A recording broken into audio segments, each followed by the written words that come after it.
శ్రీ మాత్రే నమః. అందరికీ నమస్కారం అండి. బ్రహ్మంగారి కాలజ్ఞానం ప్రకారం 2025 మే నుండి జరిగేది ఇదేనండి. బ్రహ్మంగారు చెప్పిన కాలజ్ఞానం ప్రకారం ఎన్నో చిత్ర విచిత్రాలు జరిగాయి. అలాగే రాబోయే రోజుల్లో ఏ సంవత్సరంలో ఏం జరుగుతుంది, ఏ నెలలో ఏం జరుగుతుంది అనే విషయాలను చాలా చక్కగా వివరించారు. మే నెల నుండి జరిగే వింత సంఘటనలు ఏంటో ఒకసారి మనం ఈ వీడియో ద్వారా తెలుసుకోబోతున్నాం. ఈ సంవత్సరంలో విపరీతమైన ఎండలు ఉంటాయి. దానివల్ల కొంతమంది మరణిస్తారు. అలాగే ఈ సంవత్సరంలో వర్షాకాలంలో పిడుగుల వర్షం పడుతుంది. దానివల్ల భారీ నష్టం కూడా జరుగుతుంది. విపరీతమైన పంట నష్టాలు కూడా జరుగుతాయట. తీవ్రమైన ధాన్యం కొరత ఏర్పడుతుంది.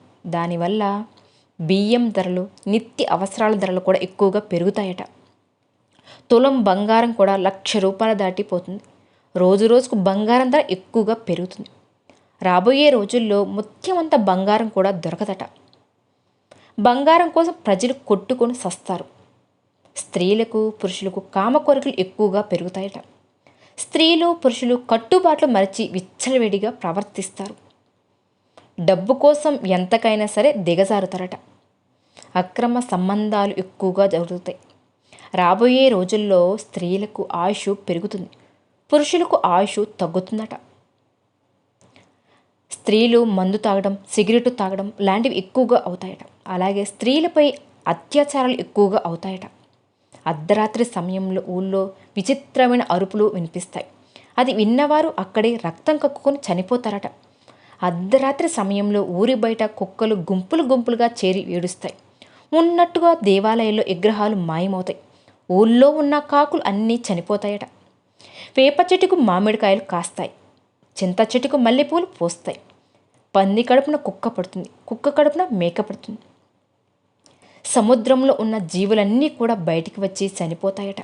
దానివల్ల రాబోయే రోజుల్లో వ్యత్యాసం ఏర్పడుతుంది. ఈ సంవత్సరంలో కరోనా లాంటి ఒక కొత్త రోగం కూడా వస్తుందట. అది తాకిన వారికి శరీరంపై బొబ్బలు లేచి మరణిస్తారట. అలాగే తూర్పు దిక్కున ఒక పెద్ద సుడిగాలి వస్తుంది. దానివల్ల చాలామంది చనిపోతారట. ఈ ప్రపంచం మొత్తం రాను రాను అనాథ పిల్లలతో నిండిపోతుందట.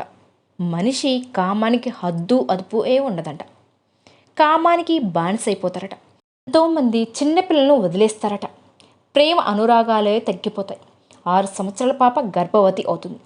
ప్రతివర్తలు ప్రతీతులు అవుతారట. ఉత్తరం దిక్కున ఒక అమ్మాయి ఒకేసారి 5 మంది పిల్లలకు జన్మనిస్తుంది. రాబోయే రోజుల్లో అమావాస్య రోజు మనిషి శరీరం మొత్తం ఎర్రగా మారుతుందట. అలానే దానివల్ల కొంతమంది చనిపోతారట. ఆ రోజు ఆకాశంలో గద్దలు గుంపులుగా చేరి ఊరి మధ్యన అరుస్తాయట. అలాగే ఆ రోజు నిండు చందమామ కూడా కనిపిస్తుందట. ఇక రాబోయే రోజుల్లో సూర్యకాంతి భూమిపై ఎక్కువగా పడుతుంది. దానివల్ల భూమి లోపల నుండి కొన్ని భయంకరమైన జీవులు బయటికి వచ్చి మనుషులు కూడా తింటాయట. ఆకాశంలో ఉత్తర దిక్కున ఒక వింత నక్షత్రం పడుతుంది. అది రంగుల కాంతితో మెరుస్తుందట. అప్పటి నుండి చాలా వింత సంఘటనలు కూడా జరుగుతాయట. అమెరికాలో ఒక పెద్ద భూకంపం వస్తుంది. దానివల్ల అకస్మాత్తుగా ఆస్తి నష్టం, ప్రాణ నష్టం జరుగుతుంది. ఎంతోమంది కూడా చనిపోతారు. రాబోయే రోజుల్లో ఒక పెద్ద తుఫాను వస్తుంది. దానివల్ల సమాచారం వ్యవస్థ మొత్తం కూడా పాడైపోతుంది. కంప్యూటర్స్, ఫోన్లు అస్సలు ఏం పని చేయవట. దానివల్ల ప్రజలు పిచ్చివారు కూడా అవుతారట. కొంతమంది చనిపోతారట. అడవిలో ఉన్న జంతువులన్నీ కూడా ఊళ్ళోకి వస్తాయట. ఊళ్ళో ఉన్న జనాలను చంపుకొని తింటాయట. రోజు రోజుకి ధర్మం నశిస్తుంది, అధర్మమే గెలుస్తుంది. అతి తిండి అతి నిద్ర వల్ల ప్రజలు అనేక రోగాలతో బాధపడతారట. ఒక చిన్న పల్లెటూరులో రెక్కలు వచ్చిన కోడి పిల్లలు మనుషులతో మాట్లాడతాయట. దొంగ స్వాములు ఎక్కువగా అవుతారట. ప్రజలకు మాయమాటలు చెప్పి ధనం దోచుకుంటారట. కానీ రాబోయే రోజుల్లో రాజకీయాల కోసం ఒకరిని ఒకరు కొట్టుకుంటారు. డబ్బు అధికారం ఉన్నవాడిదే రాజ్యం అవుతుంది. ఒకరి ఆకలి మరొకరి సొంతం అవుతుంది. ఎన్నో పాపాలు చేస్తారు, ధనం అంతా దోచుకుంటారు.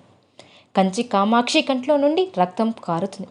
మధుర మీనాక్షి మనసుతో మాట్లాడుతుంది. శ్రీశైలం మన్నన స్వామి శ్రీశైలాన్ని విడిచి విద్య పరాటానికి వెళ్ళిపోతాడు. కృష్ణానదిలో నీళ్లు ఎక్కువై దుర్గమ్మ తల్లి ముక్కు పడుకుని తాగుతుంది. ఆకాశంలో 2 బంగారు హంసలు పుట్టి ఊరు వాడ తిరుగుతాయి.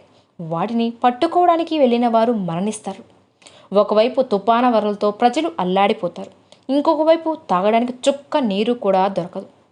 దానివల్ల ఎంతోమంది కూడా చనిపోతారట. ఈ సంవత్సరంలో ఆకాశంలో ఒక వింత నక్షత్రం కూడా కనిపిస్తుంది. ఆ నక్షత్రాన్ని చూసిన వారికి అనారోగ్య సమస్యలు కూడా ఏర్పడతాయట. అలాగే రాబోయే రోజుల్లో తిరుపతికి వెళ్ళే దారులన్నీ కూడా మోసుకుపోతాయట. తిరుమల సంపాదన 6 మంది దొంగలు దోచుకుంటారట. దానివల్ల వెంకటేశ్వర స్వామి కుడి భుజం కూడా కదులుతుందట. అలాగే శ్రీశైలంలో మల్లన్న స్వామి భక్తులతో మాట్లాడతారట. కొన్ని ఆలయాలు పూజలు లేక మూతపడతాయి. రాబోయే రోజుల్లో ప్రజలకు దైవభక్తి తక్కువ అవుతుంది. దేవుడిపైన నమ్మకాన్ని కోల్పోతారట. ఎన్నో పాపాలు కూడా చేస్తారట. విచ్చలవిడిగా కూడా ప్రవర్తిస్తారట. రాబోయే రోజులు మనుషుల మీద చేతబడులు ఎక్కువగా అవుతాయి. ఒకరిని ఒకరు కొట్టుకొని చస్తారు. ఇక పెళ్ళిళ్ళు కాకముందే ఆడవారు గర్భవతులు అవుతారట. పుణ్యాత్ములు తగ్గిపోతారు, పాపాత్ములు ఎక్కువ అవుతారట.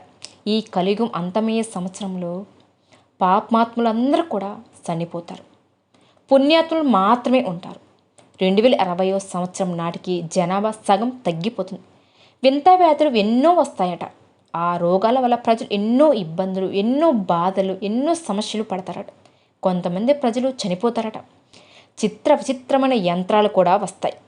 వాటికి చావు పుట్టుక అనేదే ఉండదట. భారతదేశంలో కొన్ని సంవత్సరాలు బానిసత్వంతో బాధపడతారట. 15 రోజులు గోదావరి నదిలో చుక్క నీరు కూడా ఉండదట. 16 రోజున పెద్ద వరద వస్తుందట. మనిషి కోపానికి హద్దు అదుపే ఉండదట. ఒకరిని ఒకరు చంపుకుంటారట. గత జన్మలో జరిగిన విషయాలన్నీ కూడా 5 సంవత్సరాల బాలుడు చెప్తాడట. రేపల్లె గ్రామంలో ఒక ఈత చెట్టు ఉదయాన్నే లేస్తుంది, రాత్రి పడుకుంటుంది. ఇలా 5 సంవత్సరాలు చేస్తుంట. ఆ తర్వాత మాయమైపోతుందట. అన్ని రకాల పనులు రసాయనాలతో కల్తీ అవుతాయట. అన్ని వస్తువుల్లో కల్తీ జరుగుతుందట. నీచుల ఇల్లు సిరి సంపదలతో తలదూతూ ఉంటుందట. మంచివారి ఇల్లు పేదరికంతో ఉంటుంది. భార్యాభర్తల మధ్య గొడవలు జరుగుతాయట. తండ్రి కొడుకుల మధ్య గొడవలు జరుగుతాయట. రాజ్యపాలన నశిస్తుంది. ఎవరికి వారే రాజు అవుతారు. మతం కులం అనే భేదం లేకుండా పెళ్ళిళ్ళు కూడా జరుగుతాయట. నోటి మాట ఎవ్వరు కూడా నమ్మరు. డబ్బుకి ఇలువే ఇస్తారట. డబ్బు కూడా కొట్టుకొని సస్తారట. రాబోయే రోజుల్లో మెదడువాపు గుండె జబ్బులతో ఎంతోమంది చనిపోతారట. కలియుగం 50 సంవత్సరాలు అయిన తర్వాత కాశీలో గంగ ఎండిపోతుందట. భారతదేశంలో ఉన్న నదులన్నీ కూడా ఎండిపోతాయట. దానివల్ల భూమిపైన ఉన్న ప్రజలందరూ కూడా చనిపోతారు. కలియుగం అంతమవుతుంది. విన్నారు కదండి. ఈ వీడియో కనుక మీకు నచ్చినట్లయితే ప్లీజ్ లైక్ చేయండి. అలానే కొత్తగా మన ఛానల్ ఎవరైనా సరే మన ఛానల్ని సబ్స్క్రైబ్ చేసుకోండి. దయచేసి వీడియో నచ్చితే లైక్ చేయండి. ఓం శ్రీ మాత్రే నమః.